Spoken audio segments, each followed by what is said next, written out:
আসসালামু আলাইকুম। আপনারা কেমন ভালো আছো? আলহামদুলিল্লাহ আমি অনেক ভালো আছি। আজকে থেকে প্রথম থেরাপি স্টার্ট হয়ে গেছে। ইনশাআল্লাহ কাল থেকেই মুখ বন্ধ হয়ে যাইব। কাল থেকে প্রথম রোজা। আপনারা খেখে রোজা দাঁড়িবা, খেখে রোজা ধরবা।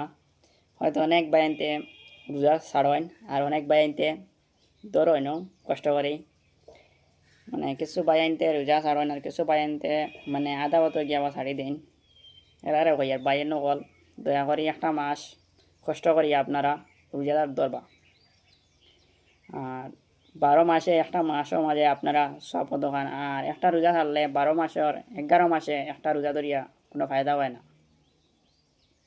কিছু বায়ান জানিয়া বিদেশ আসন মানে বিভিন্ন জায়গাত আসন এরা মানে বহুত কষ্ট হয় রোজা ধরতে গিয়া ভাই কষ্ট করি একটা মাস ধরে লিবা, যে কোনো একটা মাস কষ্ট করে একটা রোজা ধরে লিবা আপনারা, মানে এটাও ফায়দা হইব আপনারা খুব ভালো।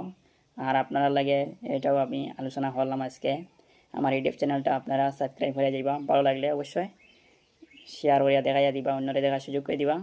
ভালো লাগলে বাইরে সাপোর্ট করো, আমি আরও ভালো ভালো কন্টেন্ট ভিডিও দিয়া যাইমু ইনশাআল্লাহ। এখন বর্তমানে রেস্ট পাইছি আর কন্টেন্ট ভিডিও আমি ভালো ভালো আপডেট দিব ইনশাআল্লাহ। আপনারা সবাই সালাম জানাইলাম। আসসালামু আলাইকুম।